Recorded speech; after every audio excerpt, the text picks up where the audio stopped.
Señor acordándose de nosotros y permitiéndonos llevar un pedacito de su evangelio a todas las latitudes. Bueno, esto pues es para mí un grato honor poder estar aquí compartiendo con ustedes toda esta información.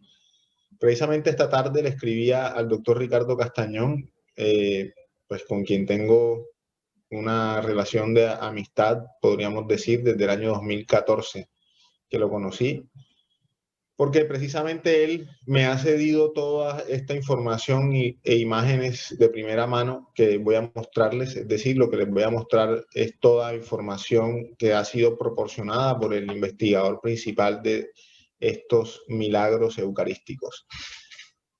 Gracias, Antonio, también por la invitación. Antonio me ha contactado y obviamente me ha pedido compartir con él esta charla sobre la Eucaristía. Hace 15 días él nos hablaba sobre la Eucaristía y nos mostraba las bases bíblicas de la Eucaristía.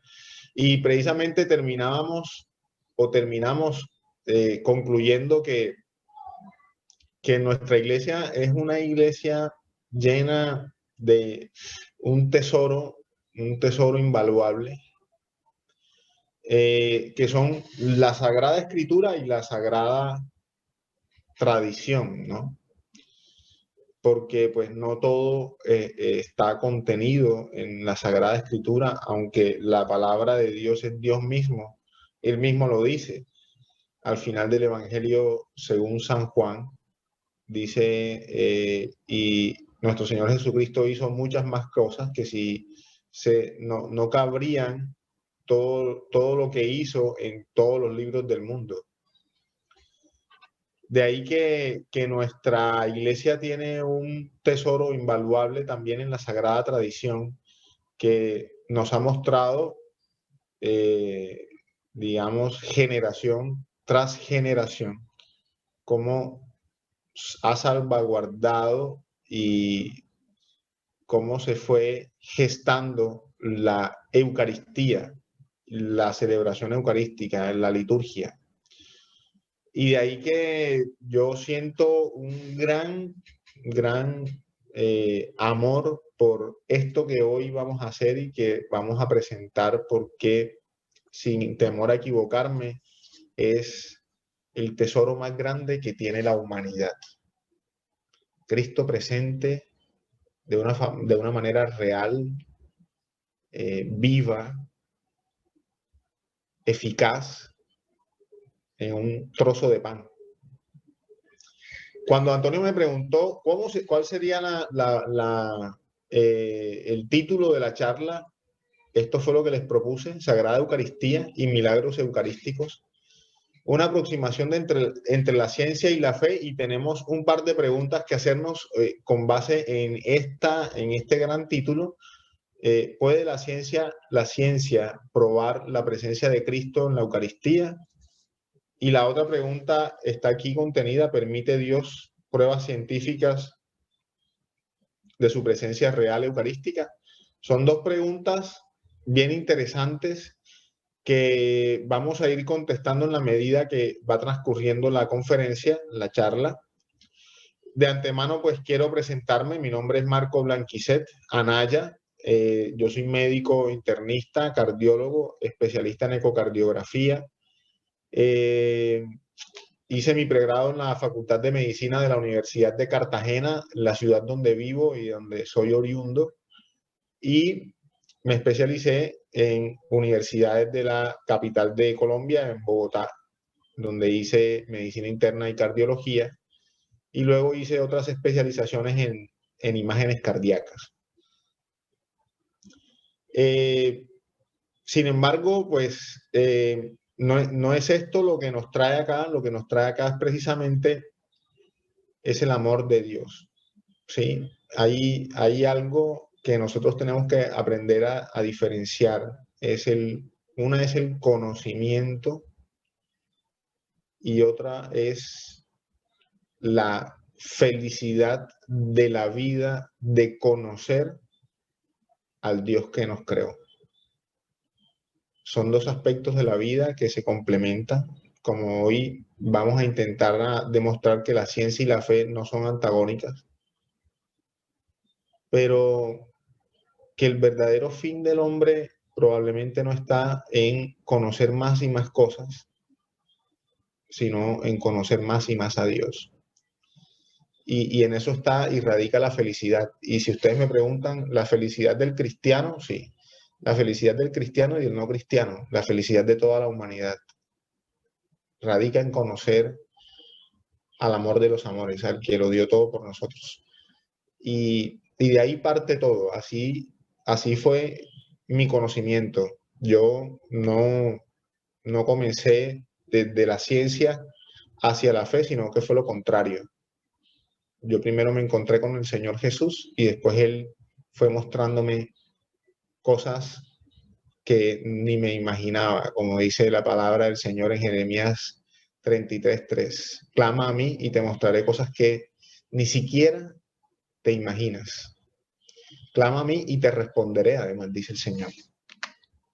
Bien, no tengo conflictos de interés. Esta es una conferencia que me ha sido cedida de una manera gratuita y el Señor dice, lo que gratis se te ha dado, gratis debes de entregarlo.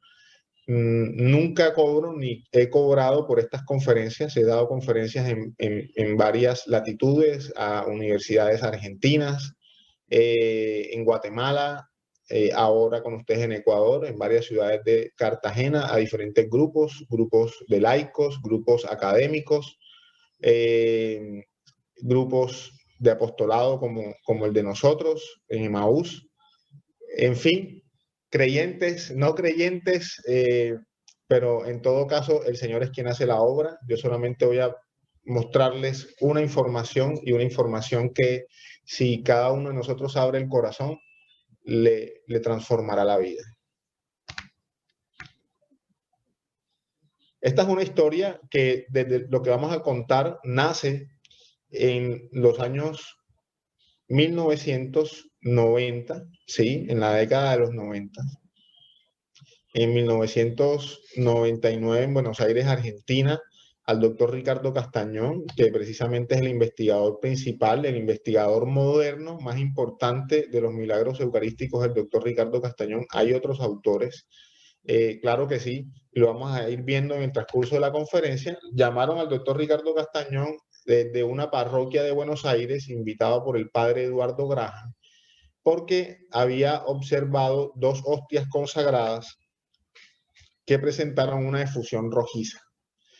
Esto sucedió precisamente en una parroquia donde en 1992 y en 1996 ocurrieron hechos bien interesantes.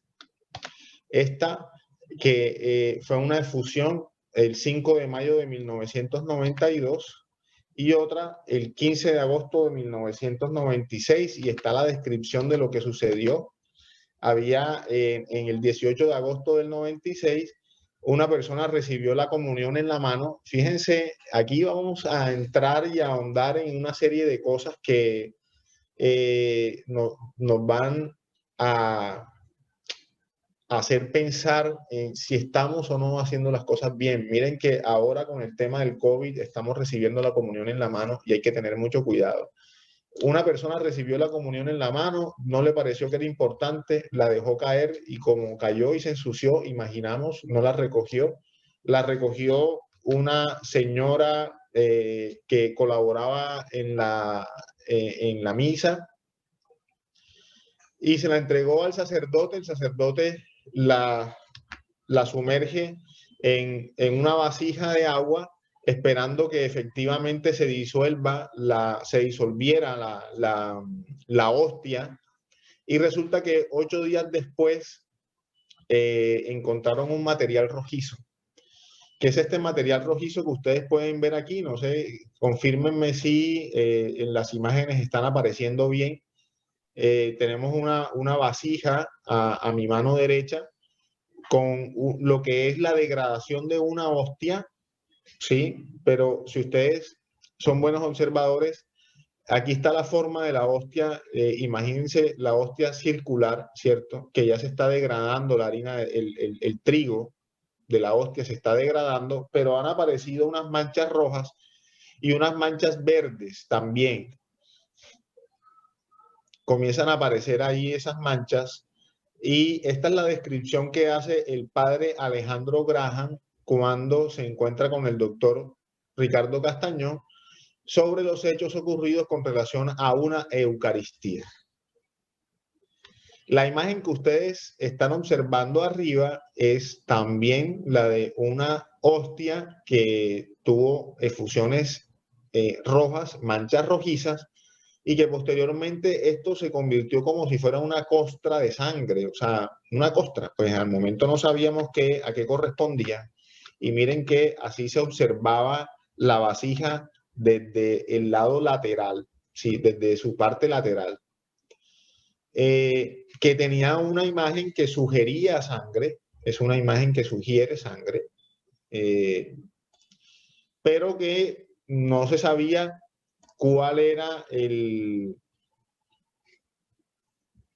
contenido, la procedencia de dicho material.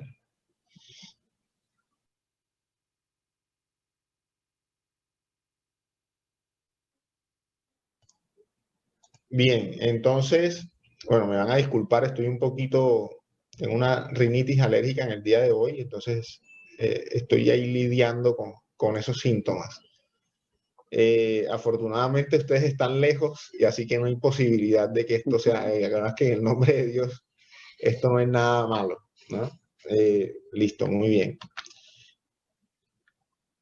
En junio de 1992, miren que Ricardo Castañón comenzó a investigar esto en 1999, pero desde 1992, cuando ocurrió la primera muestra de fusión rojiza en la Eucaristía, se llevó la muestra donde una bacterióloga, la doctora Adelma Segovia, y esta doctora analizó las muestras y describió que había manchas sanguíneas sobre la misma. Y realizó un frotis y una coloración especial que se utiliza para identificar las células que hay en una muestra. ¿Y que encontraron? Una fórmula leucocitaria. La fórmula leucocitaria es lo que aparece en un cuadro hemático que nos hacemos normalmente. Esto comienza obviamente a llamar la atención de los sacerdotes y de las personas que presentaron o que fueron las que inicialmente dieron cuenta de lo que estaba sucediendo con una hostia consagrada. Entonces, en resumen, tenemos una persona que dejó caer una hostia consagrada y como muchos de nosotros los católicos en algún momento de nuestra vida no le dimos la importancia suficiente a lo que estaba pasando en la Eucaristía y lo que está sucediendo en esa consagración, en la hostia que parece ser, deja de ser pan y se convierte en el cuerpo y la sangre de nuestro Señor Jesucristo. De esa hostia tomaron una muestra y encontraron células que se encuentran en la sangre. Bien, además de eso, encontraron hongos, ¿sí?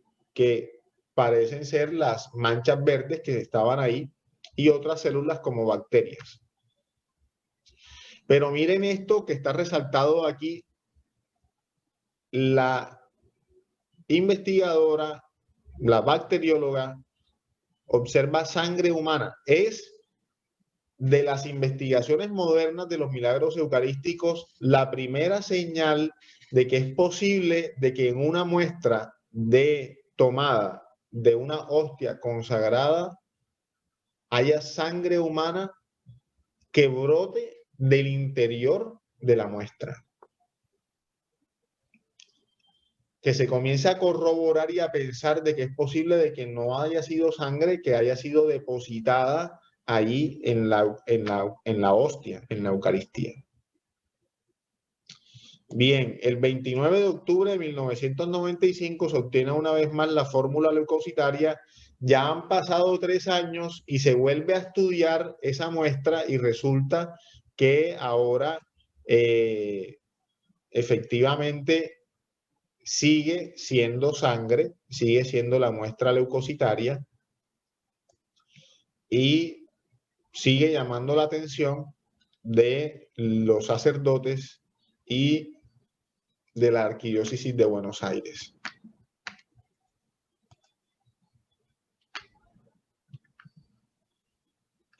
Así que el 6 de octubre de 1999 llaman al doctor Ricardo Castañón a una entrevista para que los sacerdotes le explicaran los hechos, y Ricardo Castañón toma nota de cada uno de ellos, y con esa entrevista comienza él todo un proceso de investigación, toma unas muestras diminutas para no dañar los especímenes, y estas muestras diminutas las embala, las mete no en unos medios para favorecer la conservación, sino simplemente en agua.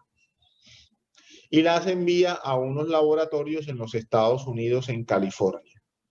Las embala correctamente y las envía a laboratorios en California, y estos laboratorios en California, aquí tenemos los resultados de la descripción del laboratorio en el año 2000, el 1 de mayo del año 2000, en el que encuentran por primera vez una baja concentración de sangre humana, y que esto lo hicieron a través del método de la PCR, que hoy está muy en boga porque es uno de los métodos que utilizamos para poder diagnosticar el COVID.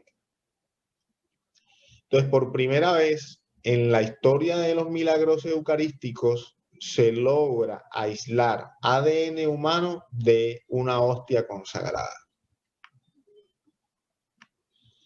Con base en esto, siguieron las investigaciones, y con estas muestras mínimas de ADN humano siguieron los diferentes estudios y decidieron llevarle la muestra al doctor Robert Lawrence. Y este doctor Robert Lawrence define que son células de la piel, material queratótico y paraqueratótico. Pero como había la posibilidad de que fueran células humanas, llamó mucho la atención y decidieron continuar la investigación, y viajaron a Italia, donde el doctor Eduardo Linoli, junio de 2001, no sé si se acuerdan de la charla de Antonio, pero en esa charla Antonio presenta al doctor Eduardo Linoli, que es uno de los patólogos que investigó el milagro eucarístico de Lanciano. Eduardo Linoli dice que probablemente no es tejido de la piel, sino tejido del corazón. Y esto comenzó a cambiar muchísimo todo el rumbo de la investigación. Porque vamos haciendo un pequeño resumen, ¿cierto? Una persona, un sacerdote, encuentra una mancha rojiza en la hostia. Una hostia que había sido dejada en el piso, abandonada. La pone en agua bendita para que se disolviera, pero 8 días después no está disuelta la hostia, el trigo, y antes de estar disuelta más bien son unas manchas rojas.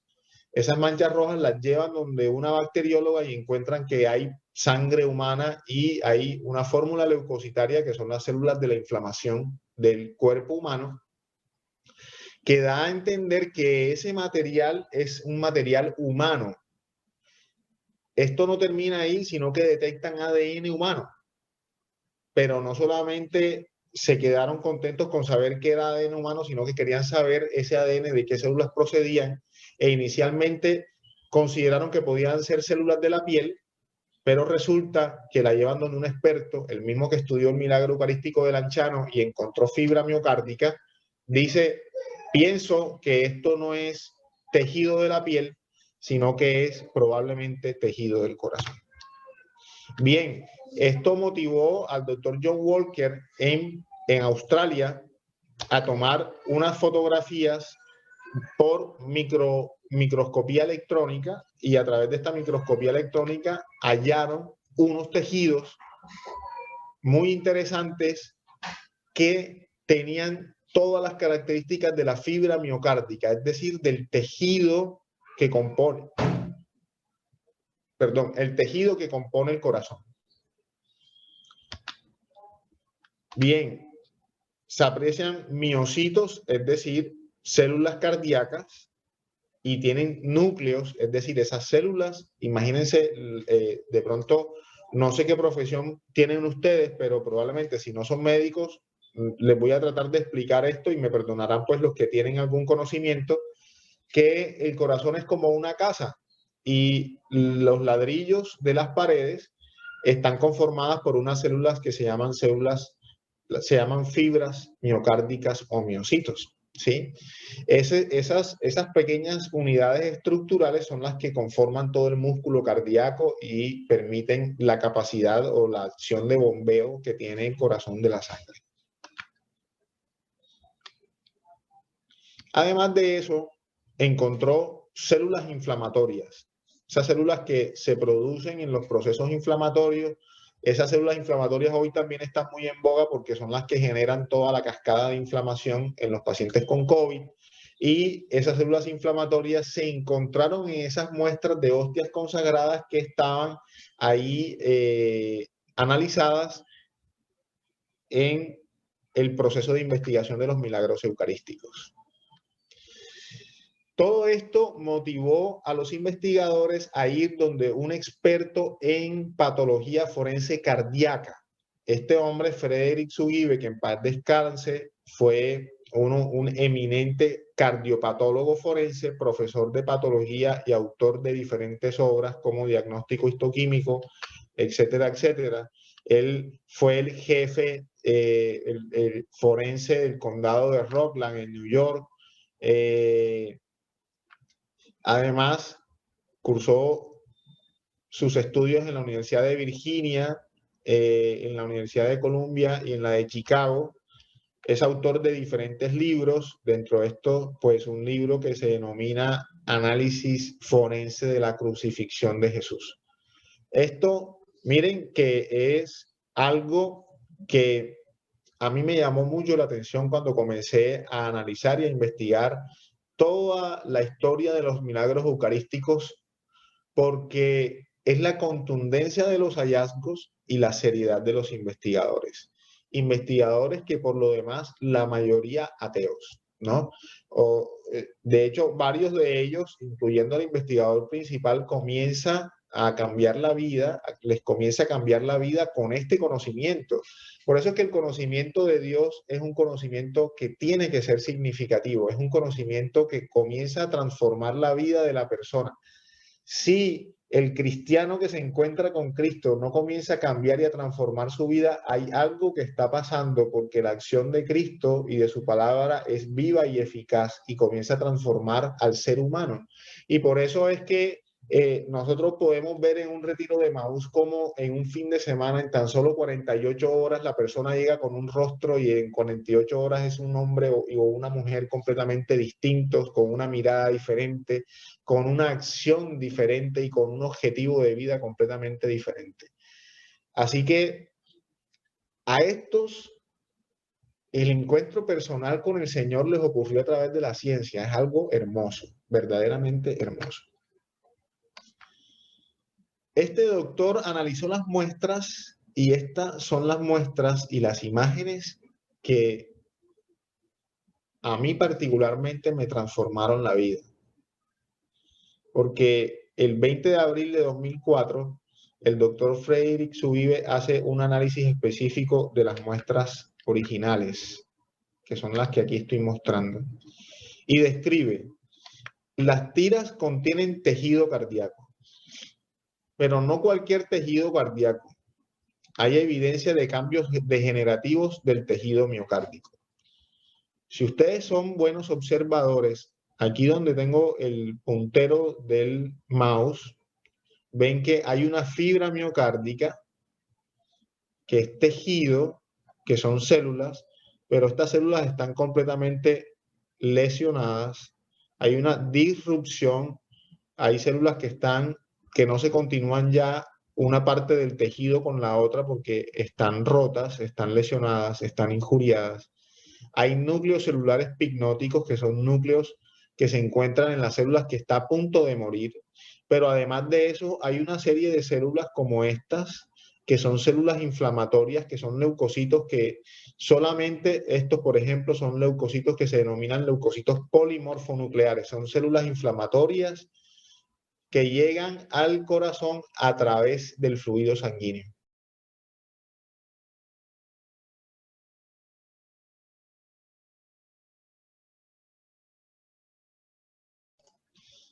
Ahí quiero hacer un feedback. Las imágenes se están viendo bien, todo se está escuchando bien. Perfecto. Perfecto, perfecto, doctor.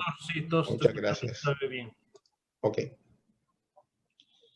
Entonces, este tejido es un tejido, es el característico de la fibra miocárdica, el tejido que compone y constituye el corazón. Y se evidencian cambios degenerativos, es decir, de destrucción del tejido miocárdico, en donde hay pérdida, de las estrías de las fibras musculares, son parte de las estructuras de las fibras musculares. Los núcleos picnóticos, como ya les dije, y agregados de células inflamatorias que, como les he dicho, son células que solo pueden llegar al tejido cardíaco a través de la circulación. Es decir, para que esas células llegaran ahí, que normalmente no deben estar ahí en el tejido lesionado, o sea, en el tejido normal no están, están en un tejido lesionado. Son células que han requerido de estar vivas y de tener un fluido sanguíneo para poder transportarse hasta ese lugar. Por otro lado, este hombre dice que la direccionalidad de las fibras miocárdicas, él las puede describir y puede identificar el lugar donde el tejido miocárdico se encontraba. Entonces dice, el lugar de los cambios están dados a nivel del ventrículo izquierdo, relativamente cercano a la válvula mitral, que es una de las válvulas más importantes del corazón humano. Y toma un libro y menciona la zona donde puede estar, digamos, se puede encontrar este tipo de fibras miocárdicas según la direccionalidad de la misma.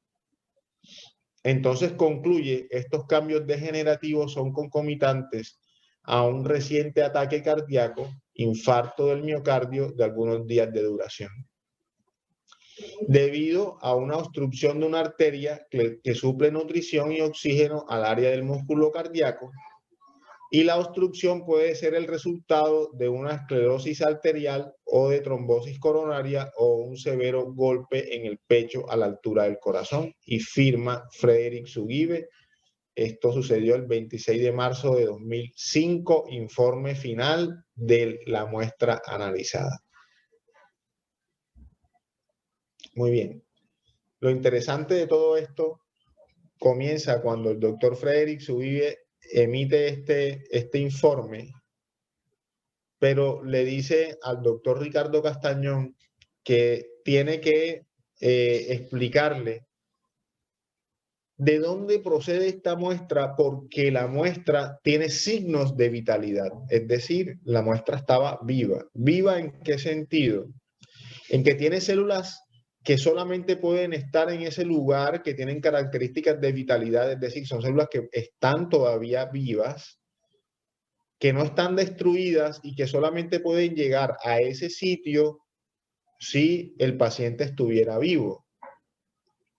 Entonces, Ricardo Castañón, analizando la pregunta del investigador, le dice, doctor, no es lo que usted está pensando, porque le dice, esta es una fibra miocárdica, es tejido de una persona que ha sido torturada. Es una persona que ha sufrido múltiples infartos cardíacos y que es la fibra característica de una persona que ha sufrido un gran estrés a nivel cardíaco. Entonces Ricardo Castañón le dice, doctor, no es lo que usted está pensando, estas fibras, este tejido, porque estas investigaciones se hacían a ciegas, es decir, ellos no le informaban al investigador final, no le informaban de dónde procedía la muestra, simplemente decía, tenemos este paciente, necesitamos que nos estudie qué es lo que usted observa en esta muestra. Entonces, cuando Frederick Zugibe se entera de que esta fibra miocárdica, este tejido del corazón procede no de una persona, no de un cadáver. Entendamos que este hombre es experto patólogo forense, es decir, estudia cadáveres, sino que procede de una hostia consagrada. Tejido miocárdico, vivo, lesionado, de una persona que ha sido torturada, procedente de una hostia consagrada. Este hombre, según cuenta el mismo Ricardo Castañón, se puso pálido y no lo podía creer, no podía creer lo que estaba viviendo y lo que estaba viendo. Pues yo les quiero comentar que pues yo tampoco, la primera vez que yo escuché sobre esto fue en una reunión de Emaús, precisamente en el año 2011, luego de mi primer retiro de Emaús. La primera reunión, después del cuarto día de encuentro, fue un audio de Ricardo Castañón. Yo no lo podía creer porque yo le había pedido al Señor pruebas de que Él existía cuando recién estaba comenzando mis estudios en medicina interna, porque tenía verdaderas dudas de si Dios existía y si Dios existía fuera un Dios bueno, porque veía mucho sufrimiento en la gente que atendía. Entonces me debatía en eso de querer creer que existía un Dios bueno, pero ver una realidad tan difícil y tan dura que me hacían pensar de que definitivamente Dios no estaba. Entonces comencé de mi parte a investigar si habían pruebas científicas de la existencia de Dios y nunca logré encontrarme con esta evidencia. El Señor lo permite después de que me encontré con Él en un retiro de Emaús. Un retiro de Emaús que me transforma y me cambia la vida. Yo me enfermé en el año 2011, me dio una enfermedad articular. Estaba empezando mi segundo año de cardiología en la Universidad del Rosario en Bogotá, con la Fundación Cardioinfantil, uno de los centros de referencia cardiovascular de Colombia. Y mi vida cambió en un mes cuando sentí que ya no podía caminar con tranquilidad porque durmiendo, caminando, haciendo lo que hace una persona en su vida normal, sentía muchísimo dolor. En ese momento, mi esposa me invita a un retiro.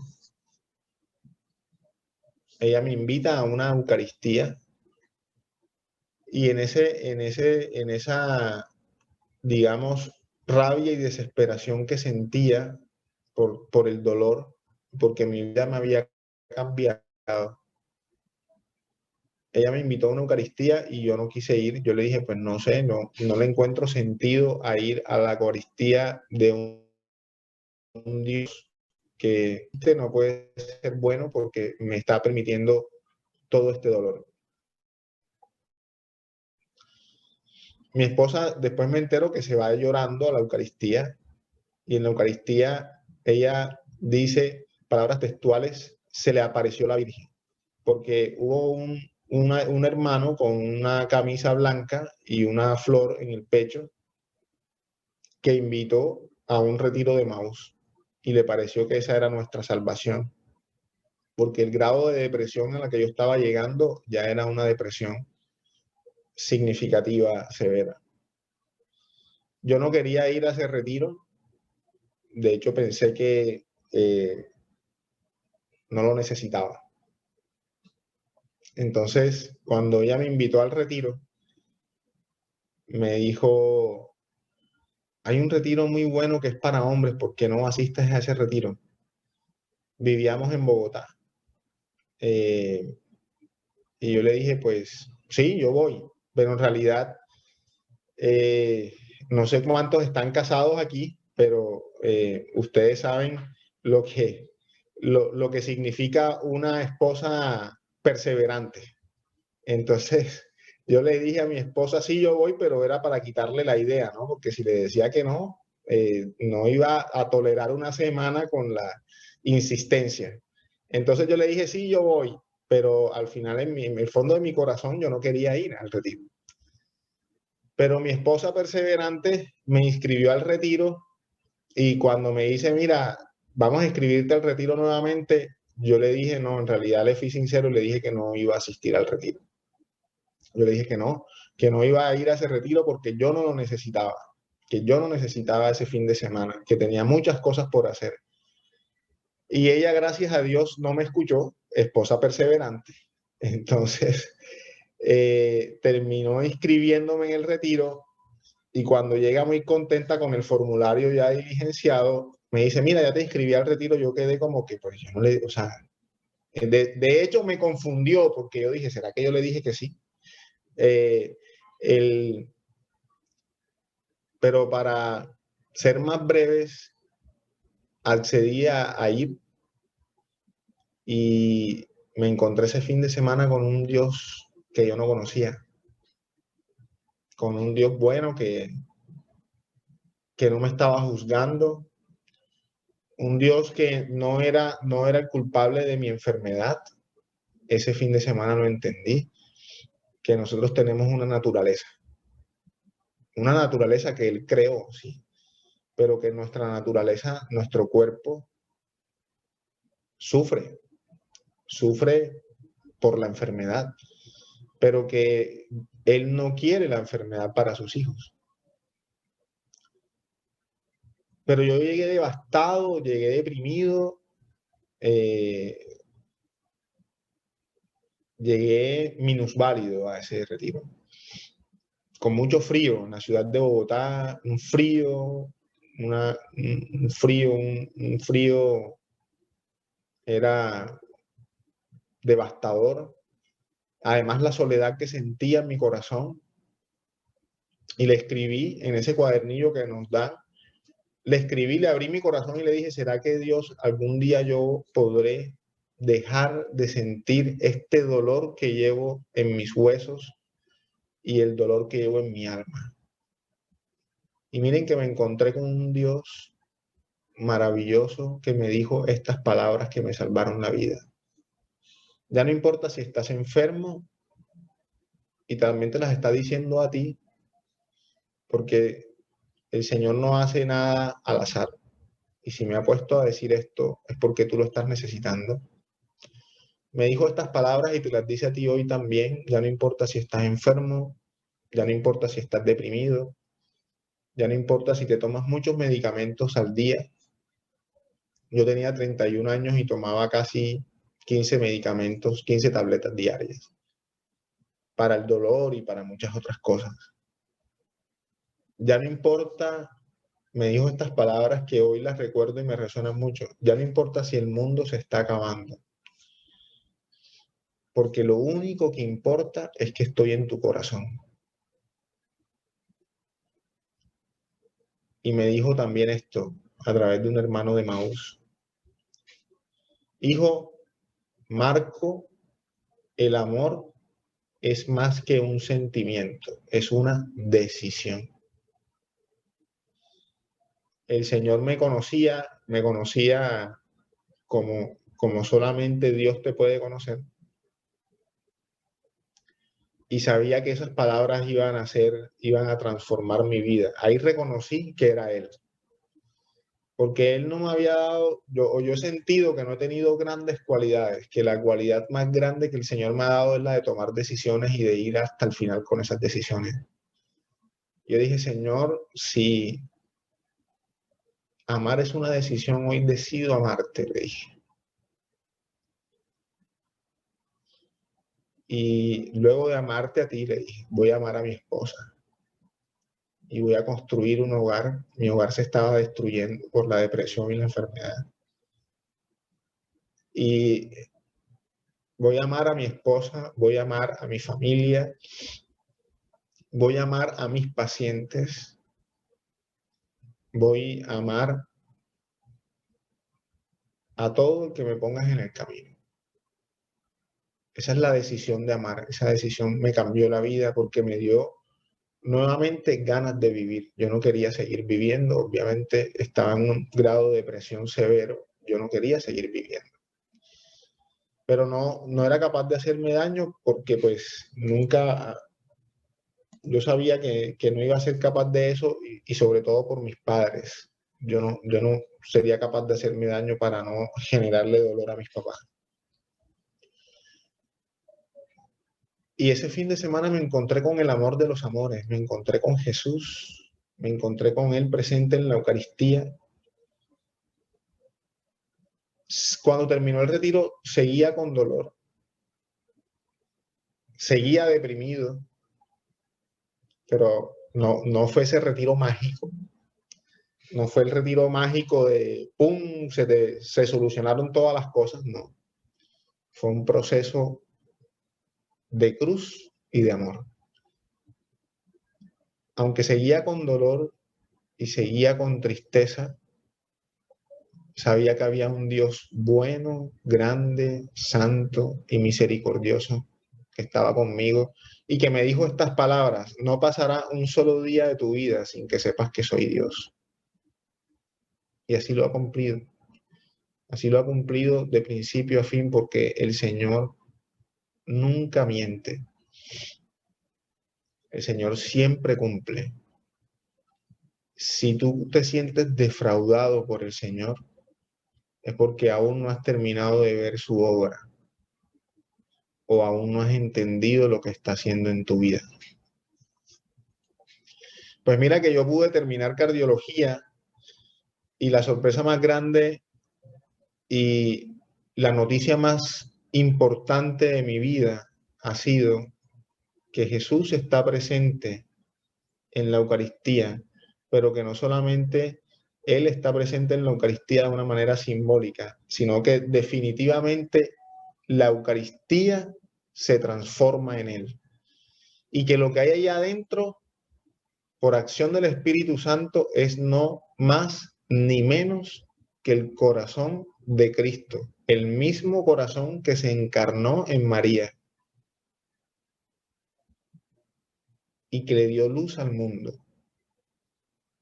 La palabra encarnada, esa misma carne, esa misma vida, la misma que fue depositada en el seno de María, es la que ustedes están viendo hoy en estas fibras miocárdicas. Es la misma, ni más ni menos. El mismo corazón, la misma sangre, el mismo fluido. Ya saben ustedes bien, más de 2000 años atrás. Y me dediqué y terminé mi especialización en cardiología y luego hice imágenes cardíacas, ecocardiografía. Y esto es un ecocardiograma de un paciente que se ha infartado porque el corazón de Cristo se infartó. Eso fue lo que le pasó. Por diferentes mecanismos, el corazón de nuestro Señor Jesucristo sufrió varios infartos. Y la zona de la fibra cardíaca que muestra Frey y su es más o menos esta, cerca a la válvula mitral, que es estas dos manitos que aplauden ahí, es la válvula mitral. Y cerca de ella están las fibras miocárdicas que se ven en las fotografías electrónicas, las microfotografías.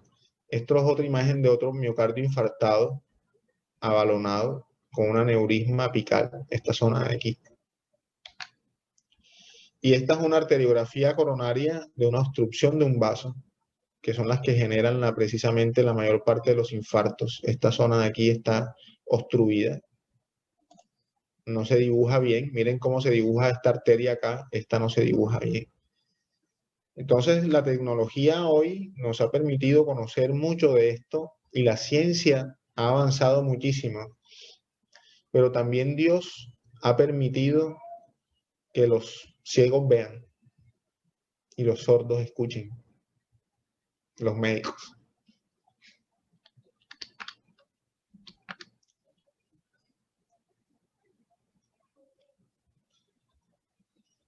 Esta es una imagen que les he traído para que entendamos el esquema.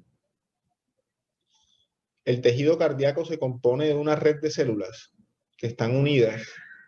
Eso se llama sincitio. Y en su interior hay muchas fibras, miofibrillas, miocárdicas, que son estas que están aquí. Ustedes pueden ver, pueden observar.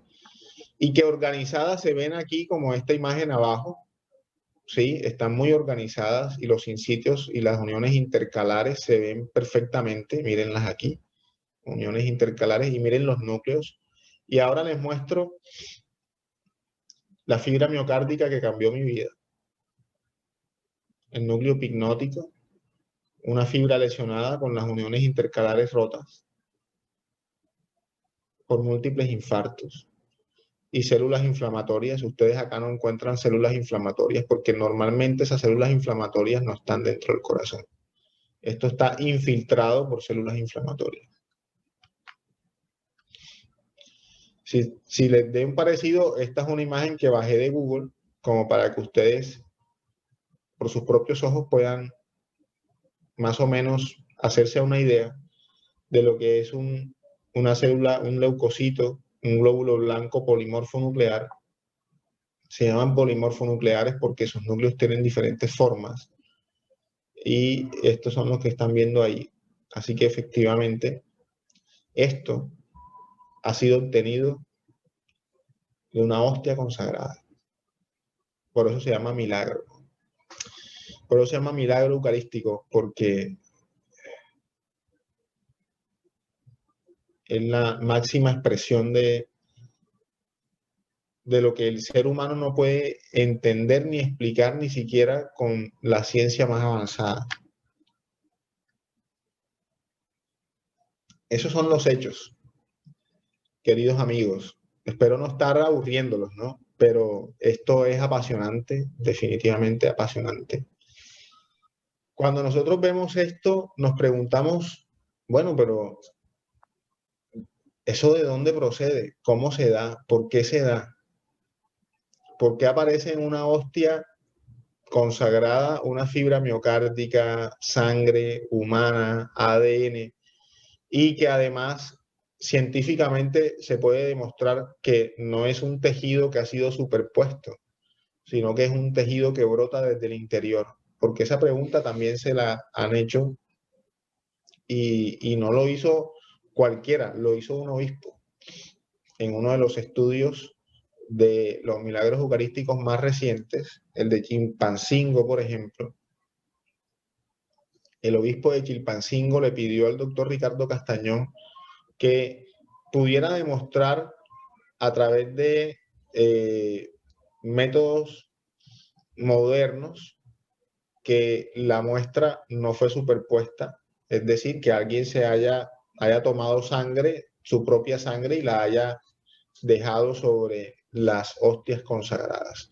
Y allá vamos a contestar entonces vamos a contestar esas preguntas. ¿De dónde procede todo esto? ¿Cuál es el análisis que podemos hacer? ¿Por qué se da esto? ¿Cuáles son las variables que intervienen? Entonces, hay unas variables que ya están muy bien estudiadas. La primera variable es el sacerdote. La segunda variable es el pan y el vino. Y la tercera variable es la invocación al Espíritu Santo, que son las palabras de Jesús. Vamos a analizar rápidamente cada una de estas variables y qué contienen, como para que esto pueda llegar a ser lo que hoy estamos viendo y podamos corroborar todo lo que nuestro hermano Antonio nos estuvo mostrando a través de la palabra de Dios y cómo está sustentada nuestra fe y cómo esa fe nos transforma, pero también cómo esa fe, ojo lo que les voy a decir, esa fe no es necesaria para que Cristo esté presente en la Eucaristía. Cristo no está presente en la Eucaristía por un acto de fe nuestro. Cristo está presente en la Eucaristía porque Él decidió quedarse con nosotros en un trozo de pan, para que le recibiéramos y para que no nos olvidáramos de Él y para que tuviéramos deseo de que nuestro corazón se convirtiera en el corazón de Él, en su sagrado corazón. La primera variable, el sacerdote, es el que preside la Eucaristía en persona de Cristo, in persona Christi. Así que el sacerdote no es el quien preside la Eucaristía, es Cristo en la persona del sacerdote. Cristo, cabeza de la Iglesia. También Antonio mencionaba nuestro catecismo de la Iglesia Católica. Es un libro tremendo, de una sabiduría milenaria. El ministerio de los presbíteros, es decir, el de los sacerdotes, por estar unido al orden episcopal, los obispos, que son los que proceden de los apóstoles, por eso se llama orden episcopal. Cada obispo, la línea de sucesión de cada obispo, si contamos y hacemos cuenta regresiva hasta la época de San Pedro, que fue el primer papa, en quien depositó nuestro Señor Jesucristo las llaves de su iglesia, cada obispo procede de un apóstol. Eso no lo van a encontrar en ninguna otra iglesia. Porque si hay una iglesia que se fundó hace 50 años, pues su fundador no va a llegar hasta la época de nuestro Señor Jesucristo. Así que por estar unidos al orden episcopal, el sacerdote participa de la autoridad con la que el propio Cristo construye, santifica y gobierna su propio cuerpo. El sacramento del orden sacerdotal, mediante la unción del Espíritu Santo, marca a los sacerdotes con un carácter especial. Pueden actuar como representantes de Cristo cabeza. Por eso, el sacerdote, cuando se toma un tinto contigo, es una persona normal, sí, pero cuando está consagrando, no. Aunque esté lleno de pecado, mis queridos hermanos. Así se los digo con toda tranquilidad. Nosotros tenemos ya una fe madura y somos todos, digamos, transeúntes de la fe. Y les puedo decir con toda tranquilidad, aunque el sacerdote esté lleno de pecado, sus manos consagradas traen a Cristo todos los días a nuestra vida. Por eso hay que orar tanto por ellos y por eso hay que amarles como hermanos y también ayudarles, porque su ministerio no es fácil. Viene la segunda variable, el pan y el vino, las sustancias. Pan y vino, que son fruto del trabajo del hombre, por las palabras de Jesús y por la invocación del Espíritu Santo, ocurre el misterio de la transustanciación, en el que el pan y el vino se convierten en el cuerpo y la sangre de nuestro Señor Jesucristo. Son misterios, ¿no? Son misterios insondables. Por eso el Señor dice, clama a mí y te responderé y te mostraré cosas que ni te imaginas.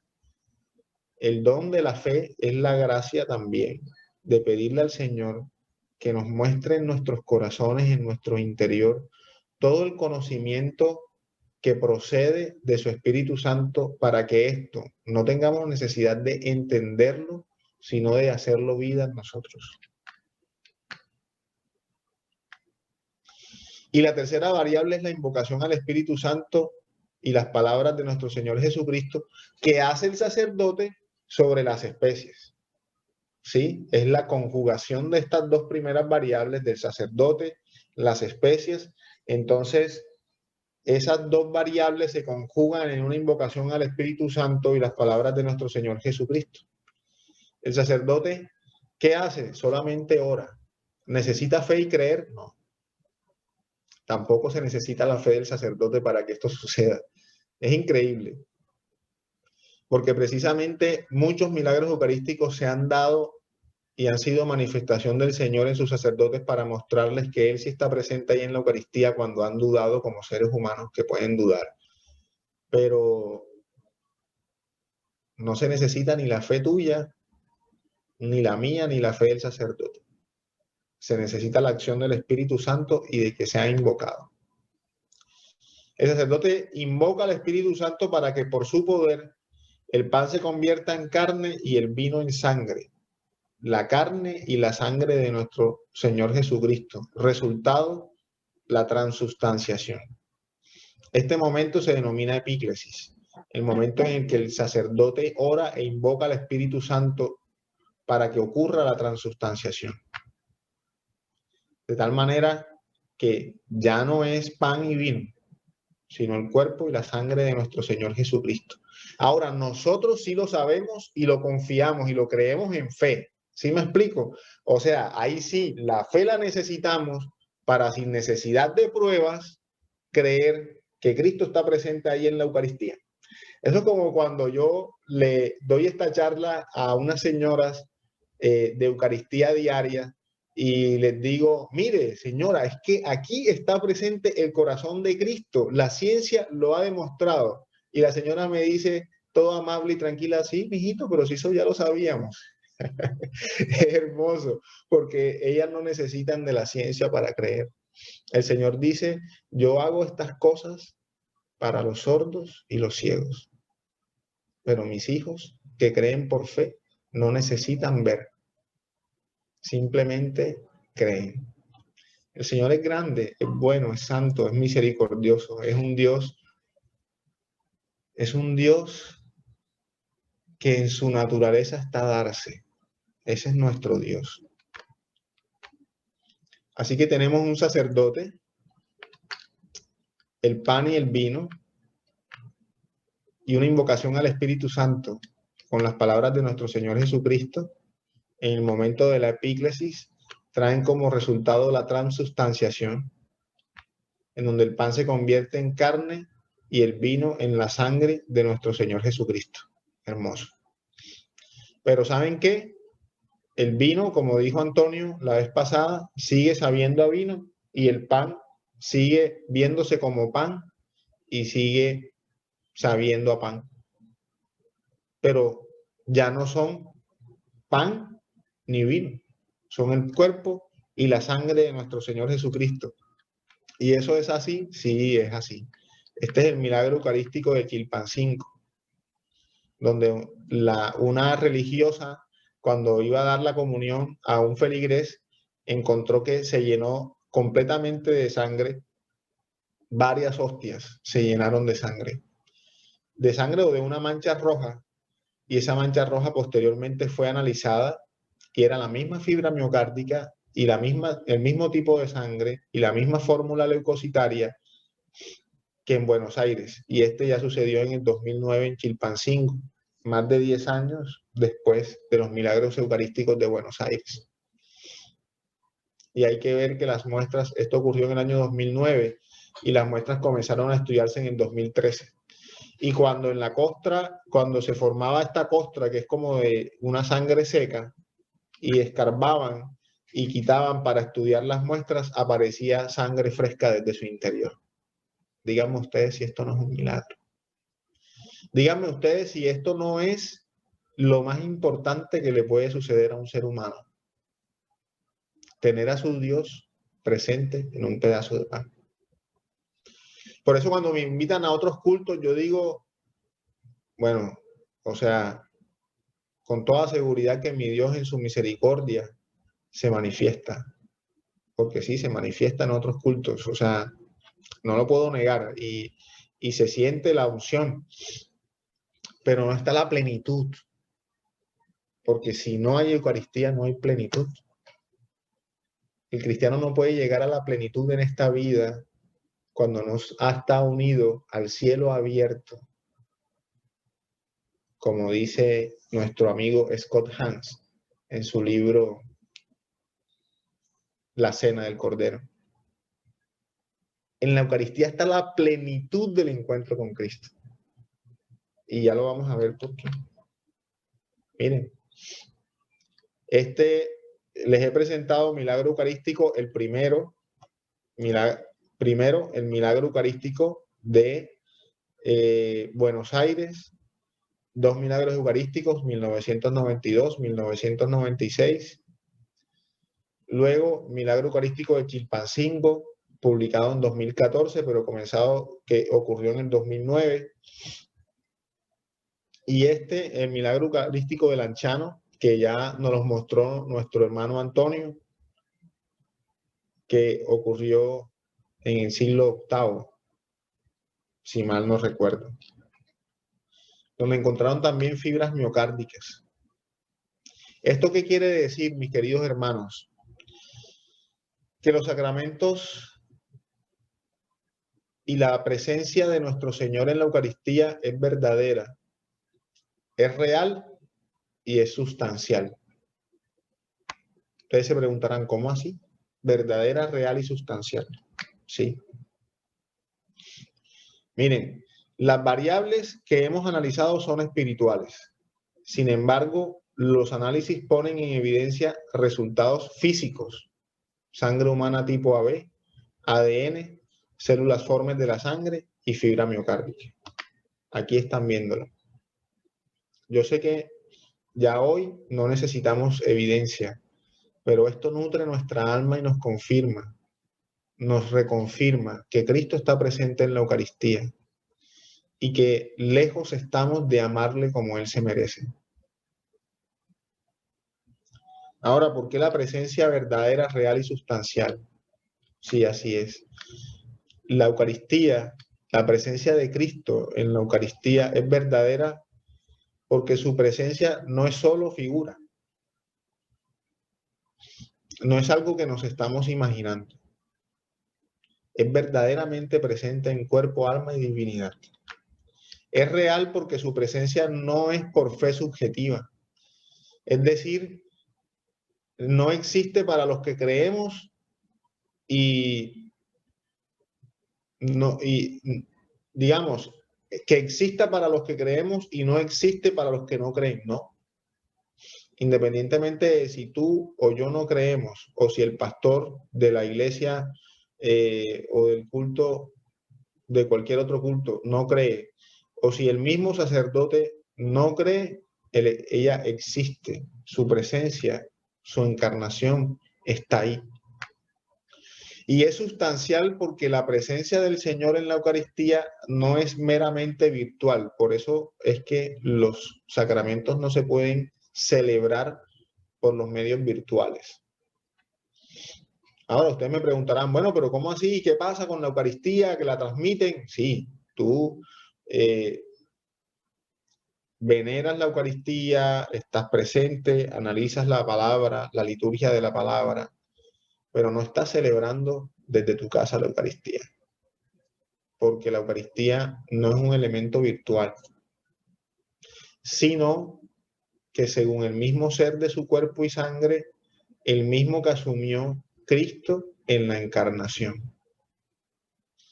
Es decir, las mismas células, el mismo espíritu, la misma humanidad y la misma divinidad que asumió Cristo en la encarnación, asume en la Sagrada Eucaristía.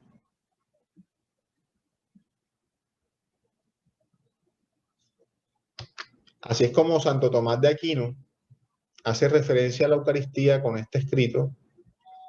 Él hizo la distinción entre ser natural del cuerpo de Jesús y el ser sobrenatural del mismo, presente bajo las especies consagradas.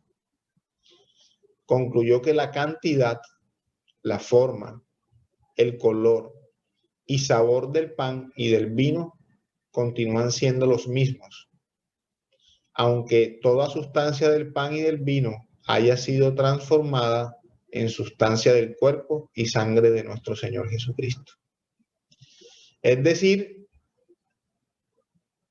los elementos que la constituyen no cambian de forma, pero sí cambia la sustancia, es decir, por lo que ha sido constituido o constituida la especie del pan y el vino. Pero como ya les he dicho otra vez, para la razón humana, esto puede ser un poco costoso de entender, pero para la razón del Espíritu, que es la fe, cuando le pedimos al Señor que nos alimente con su Espíritu Santo, simplemente el Señor nos permite asimilar este conocimiento, hacerlo nuestro, sin necesidad de tratar de escudriñarlo o entenderlo hasta lo más profundo de su misterio, porque al más profundo misterio, nuestra mente no está totalmente preparada para entenderlo. Pero la ciencia y la fe se unen, mis queridos hermanos, para elevarnos, como decía nuestro Papa Juan Pablo II.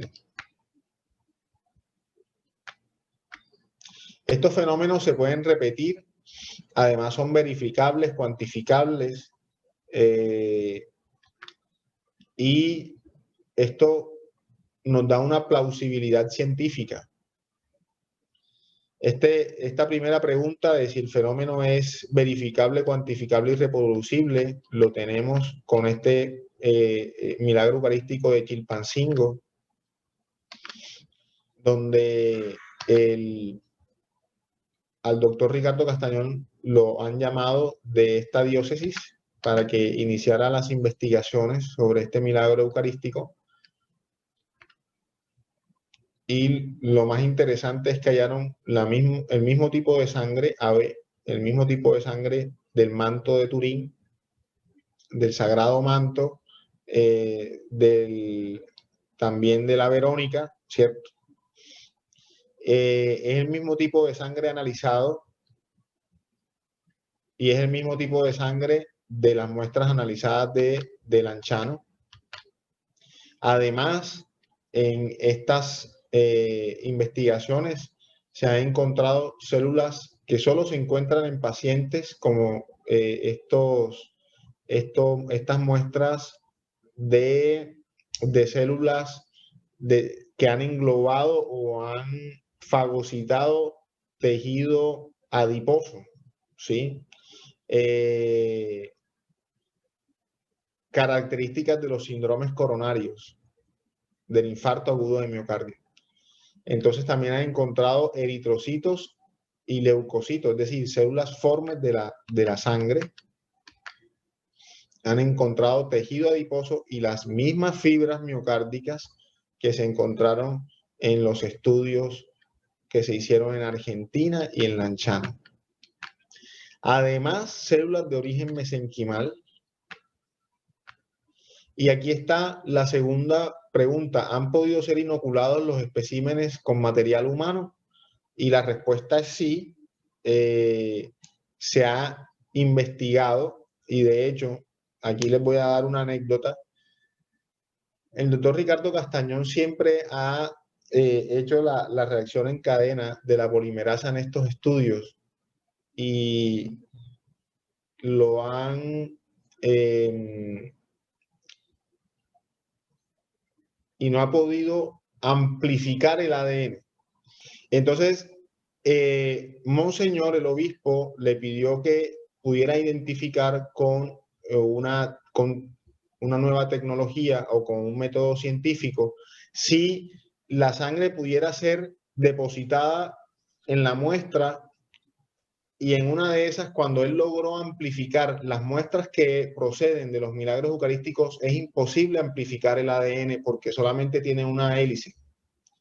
Eso también es un misterio porque se supone no, tiene solamente la cadena de la madre, no tiene la cadena, la doble cadena de ADN, sino que solamente tiene una cadena y por lo tanto no la pueden amplificar. Siempre que tratan de amplificarla, no logran amplificar el ADN obtenido en estas muestras. Mientras que en una ocasión lograron amplificar la cadena de ADN y era la del sacristán. Entonces, sí han existido intentos de suplantación, ¿no? Esto tiene muchas connotaciones, pero esa era la preocupación del obispo y por una metodología infrarroja y de disparos de luz pudieron demostrar, como ustedes observan aquí, que la sangre brota no de afuera, sino desde el interior de la hostia consagrada, como ustedes pueden ver en esta imagen. La sangre viene del interior en una vista lateral y luego brota hacia la superficie de la hostia consagrada. Y esto se pudo definir a través de la metodología infrarroja y disparos de luz infrarroja. Además, cuando comienzan a estudiar, comienzan a escarbar y tratan de quitar las primeras costras de las hostias que ya la sangre se ha secado, y miren, aparece sangre fresca, sangre nueva. Existen casos similares, pues ya lo hemos estudiado. Está el caso del milagro eucarístico de Lanciano, en el que efectivamente en Italia se preserva todavía, se preservan las muestras, y el doctor Eduardo Linoli pudo constatar de que son las mismas fibras miocárdicas encontradas hace tantos siglos a las encontradas en el milagro eucarístico de Buenos Aires. Estos son los hechos de a quién corresponde el espécimen, a quién corresponde la investigación, a quién estamos investigando. Y para poder nosotros asimilar y hacer vida toda esta información en nuestras vidas, necesitamos de las dos alas. Ahí es donde está el diálogo entre la ciencia y la fe, que hoy estamos tratando. La fe y la razón, dice San Juan Pablo II, son como las dos alas con las cuales el espíritu humano se eleva hacia la contemplación de la verdad. Dios ha puesto en el corazón del hombre el deseo de conocer la verdad y, en definitiva, de conocerle a Él, para que, conociéndolo y amándolo, pueda alcanzar también la plena verdad sobre sí mismo. ¿Puede la ciencia probar la presencia de Cristo en la Eucaristía? ¿O permite Dios pruebas científicas de su presencia real eucarística? Lo que sí les puedo decir, mis queridos hermanos, es que la ciencia puede demostrar que la existencia de Dios no va en contra de la razón. Sin embargo, la ciencia no da la fe, porque la fe es una gracia, solo la da Dios. A través de la fe nos encontramos con nuestro Señor Jesucristo, y Él de esa misma manera también nos alimenta y va haciendo aumentar nuestra fe. Pero es una gracia que hay que pedir. Hay que pedirle al Señor la gracia de que podamos creer en Él y en su presencia real. Por eso muchos vamos a la Eucaristía y dicen, no siento nada, pero es que no se trata de sentir, se trata de creer. Cuando tú estás seguro de que Cristo está presente en la Eucaristía, entonces tú irás a cada Eucaristía dispuesto y preparado para entrar en comunión con el Dios que te creó. El cielo abierto, que es cada Eucaristía, donde se conjugan las tres iglesias: la iglesia triunfante, que son todos los santos que están hoy adorando y alabando perpetuamente a nuestro Señor; la iglesia purgante, que está tratando de alcanzar los méritos después de una vida terrena y que necesitan expiar sus culpas ahí, en esa iglesia purgante donde todavía existe el sufrimiento; y la iglesia militante, que somos todos nosotros y que somos los únicos que podemos recibir a Cristo en la Eucaristía. Ni siquiera los ángeles lo pueden hacer. Solo nosotros tenemos la dicha de poder recibir a nuestro Señor Jesús ahí, en ese trocito de pan, consagrado por un hombre, consagrado por Dios para esa labor, pero también hombre, que también tiene fortalezas y debilidades como cada uno de nosotros. Está escrito: después tomó el pan en sus manos y, habiendo dado gracias a Dios, lo partió y se lo dio a ellos, diciendo: esto es mi cuerpo entregado a muerte en favor de ustedes. Hagan esto en memoria mía. Lo mismo hizo con las copas después de la cena, diciendo: esta copa es la nueva alianza confirmada con mi sangre, la cual es derramada en favor de ustedes. Aquí está su sangre. Aquí está su carne. Y esto nos lo mostró también nuestro hermano Antonio hace 15 días. porque mi carne es verdadera comida y mi sangre es verdadera bebida. San Juan 6:55. El que come mi carne y bebe mi sangre vive unido a mí y yo vivo unido a él. Y el Padre que me ha enviado tiene vida y yo vivo por él. De la misma manera, el que se alimenta de mí vivirá por mí. El vocablo que se utiliza, las palabras en griego corresponden a sarcos, que significa carne. Y precisamente son los vocablos de donde salen los nombres de las organelas y las estructuras celulares que conforman a la carne, a la fibra miocárdica. Por eso se llama sarcoplasma, retículos sarcoplásmicos, la membrana sarcoplasmática. Todos esos son nombres que proceden del vocablo sarcos, que significa carne, porque mi carne, dice el Señor, es verdadera comida y mi sangre es verdadera bebida. Ahí está la pregunta, ¿solo la ciencia basta? Estos son dos ejemplos que a mí me gusta mostrar porque los milagros eucarísticos también han sido humanos. A mi mano izquierda está el doctor Stephen Hawking, que sufrió durante toda su vida una esclerosis lateral amiotrófica, pero con una mente brillante describió unas teorías que hoy se utilizan y están muy en boga, ¿cierto? Y por otro lado, un hombre ateo que no creía en Dios y que puso en duda, incluso estando en el Vaticano, la presencia, la existencia de Dios, decía claramente de que no había, digamos, cuestión en que existiera un creador en un universo que prácticamente se creó solo. Y está Marta Robán, que fue un milagro eucarístico viviente, se alimentó durante 50 años solo de la hostia consagrada los días martes y sufrió los estigmas de nuestro Señor Jesucristo todas las semanas de su vida a partir de los 30 años de edad hasta el momento de su muerte por unas secuelas de meningoencefalitis. Un científico consagrado que hoy ya no existe. Hoy su legado pues ha sido importante, pero no trasciende ni transforma a la vida de las personas hoy en sus hogares, en sus casas, en sus trabajos, más allá de los científicos que puedan vivir de eso. Mientras que Marta Robán fundó los foyers de charité de todo el mundo, el hogar, la Casa de los Amores, sitios de encuentro de muchas personas, miles y millones de personas y familias con nuestro Señor Jesucristo,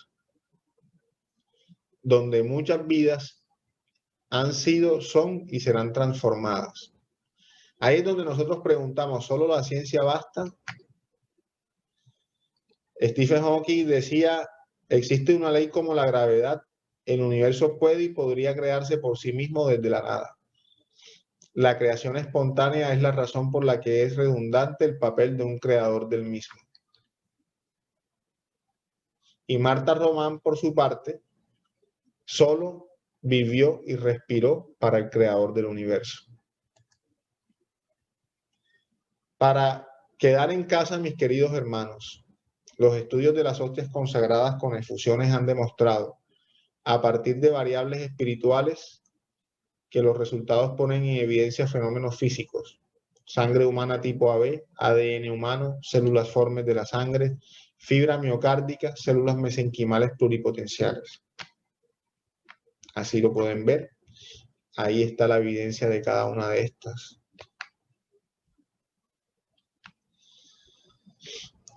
Sin embargo, hay uno que está detrás de todos estos fenómenos, que murió en la cruz, que fue flagelado, murió por ti y por mí, y ahora se queda. Deja su corazón en un pedazo de pan para que ustedes y yo lo recibamos. Les quiero compartir unas palabras antes de terminar de nuestro Señor Jesucristo. Unas palabras de un mensaje que escribió el Señor a la sazón de una de estas conferencias que dicté hace precisamente ya más de 6 meses, el 2 de junio del año 2020. Esta fue una de las respuestas de nuestro Señor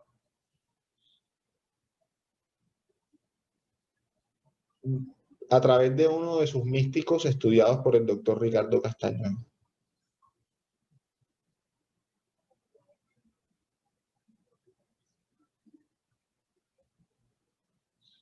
Os doy la alerta para que el hombre no obstruya su camino con las mentiras del malhechor.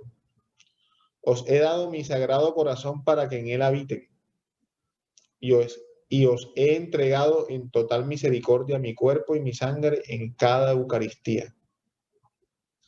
He vivido con ustedes de esta forma para que no perdieran el deseo de entregarme cada día su corazón. He formado en sus cuerpos el templo de mi inspiración celestial.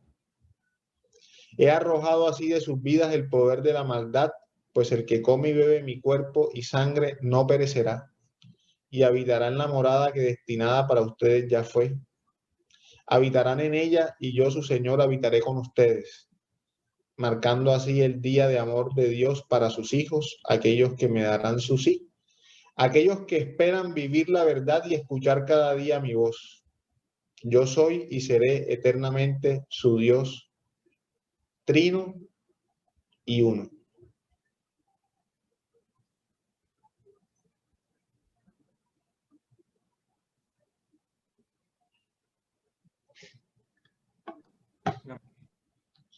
La fe y la razón no se contradicen, mis queridos hermanos, se complementan. Ahora viene la pregunta, ¿qué hacemos con toda esta información? Viene de aquí en adelante un segundo paso, seguir conociendo al de la obra, al autor de la obra, al responsable de los hechos. Hay una pregunta, ¿es suficiente la evidencia para confirmar la presencia real de Cristo en la Eucaristía? La respuesta mía es, ya no necesito más evidencia. Mi Señor Jesús está presente en la Eucaristía. Obviamente que el Señor hace esto y sigue haciéndolo para confirmarse y para que entremos en su corazón y para que sigamos compartiendo, disfrutando de Él, como dice en este mensaje.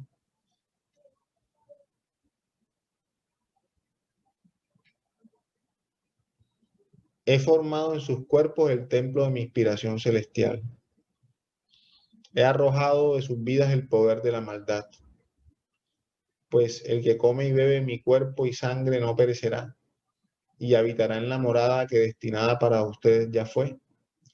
Habitarán en ella, y yo, su Señor, habitaré con ustedes, marcando así el día de amor de Dios para sus hijos, aquellos que me darán su sí, aquellos que esperan vivir la verdad y escuchar cada día mi voz. Soy yo soy y seré eternamente su Dios trino y uno. Dios está vivo en la hostia consagrada y está presente para quedarse en nuestras vidas. Muchas gracias.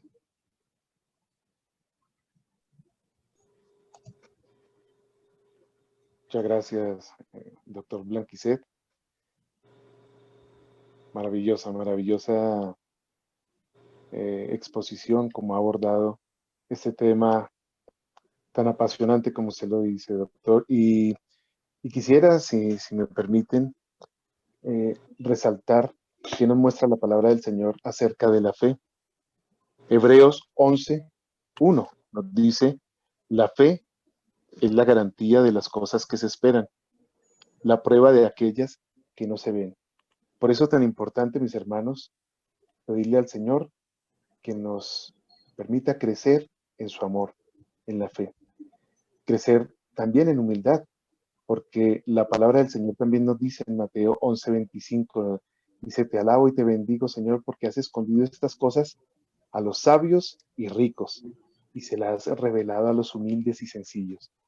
Por supuesto que que esos humildes y sencillos, para los humildes y sencillos es fácil creer, es fácil caminar en la fe, pero el Señor, como también lo dijo doctor, se vale también de estas cosas para mostrarle a los ciegos, a los sordos, que el Señor está ahí presente, como lo dice también la palabra del Señor en Juan 6:51. Yo soy el pan bajado del cielo. El que come mi carne y bebe mi sangre tiene vida eterna, y yo lo resucitaré en el último día. Y que tengamos la capacidad, mis hermanos, después de estas dos charlas en las que hemos tenido ese contexto bíblico y hoy todo este escenario maravilloso científico en el cual hemos profundizado en este sacramento admirable que es la Sagrada Eucaristía, que podamos contemplar al Señor en el Santísimo Sacramento del altar y poderle decir, sabiendo de su presencia real en esa hostia consagrada, en esa copa de vino consagrada por las manos ungidas, consagradas también del sacerdote, que el pan deja de ser pan y se convierte en el cuerpo, la sangre, el alma y la divinidad de nuestro Señor Jesucristo. Poderle decir al Señor, como en Lucas 2:29, cuando estemos frente al Señor, frente al Santísimo, decirle, como en Lucas 2:29, ahora Señor, puedes dejar morir en paz a tu siervo, porque tu promesa se ha cumplido. Mis propios ojos han visto al Salvador. Doctor Blanquicet, muchas gracias por esta maravillosa exposición desde la perspectiva, desde la prueba científica, el milagro admirable que nos deja el Señor en el sacramento de la Eucaristía. Doctor, mil gracias. Gracias. Muchísimo gusto, Antonio. Gracias a ustedes por la invitación.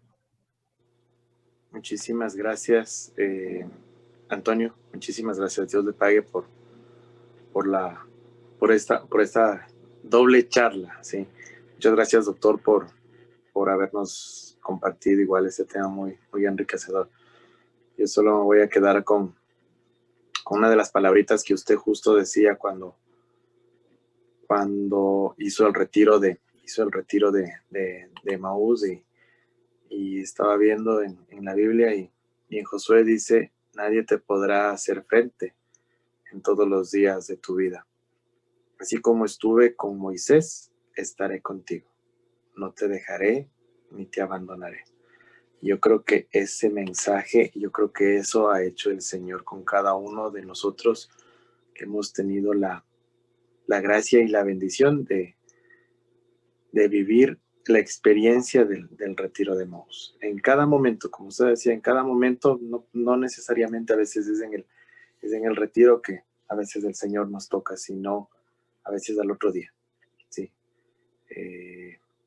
¿Me puedes repetir la cita bíblica? Es maravilloso, porque fíjate que esas palabras las puso el Señor en mi corazón y yo no conocía la cita bíblica exacta con la que el Señor me dio esa palabra. Josué 1:5.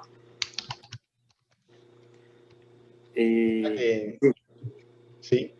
Es muy, ya le digo, es muy, muy gratificante estos testimonios y cómo el Señor nos, de una u otra manera, se muestra para brindar todas las bondades de su amor, de como siempre decimos acá, el Señor siempre está con las manos así extendidas, está con los brazos extendidos y Él está ahí para abrazarnos, está ahí parado siempre en la puerta esperando que nosotros abramos esa puerta. Y está en nosotros, ¿no? Sí, está en nosotros de abrir esa puerta, en tomarle del brazo al Señor. Dios le pague nuevamente. Muchísimas gracias. Gracias, Antonio. Gracias, doctor, nuevamente. Gracias, hermanos, por habernos acompañado.